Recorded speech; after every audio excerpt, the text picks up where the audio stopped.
Hawas Ice. I think we have a new king.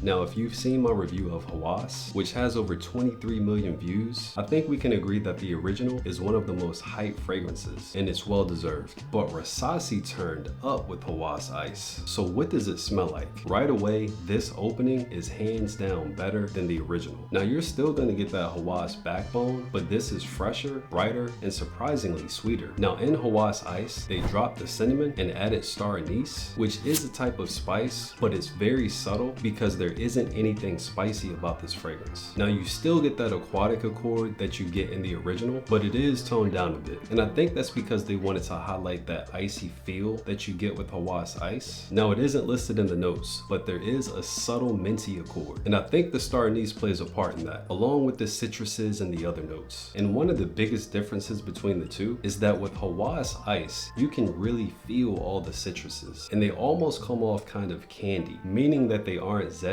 or zingy. They really just come off sweet and not as bright as some of the citruses and other fragrances. Oh yeah, and the plum. That is definitely still in the mix, and it does contribute to the sweetness. Now, as I've mentioned, that minty accord isn't too dominant. It seems like it's only there to give the fragrance that slight, fresh, cooling sensation so that it lives up to the name, Hawas Ice. Performance on Hawas Ice isn't too far behind the original. I'm getting 8 to 9 plus hours with solid projection for the first 2 to 3 hours. And what I've noticed when wearing it, as I moved around throughout the day, I caught so many beautiful uplifting whiffs. And because they brightened it up a little bit, I personally enjoyed the wearing experience on Hawas Ice much better than the original. And that's not to say the original still isn't great. Now, occasions and compliment factor. You can easily pull this off all year round. It should do well in the cooler seasons because of that added sweetness, but it's still fresh enough to wear on the warmer days. Now, as far as occasions, I think you can pull this off in just about any scenario. Now, overall, I like Hawas Ice better than the original. The opening is more pleasant. It takes a lot of what makes the original great and adds to it. So leave a comment below and let me know your thoughts on Hawas Ice. And if you haven't tried it, let me know what you think about the original.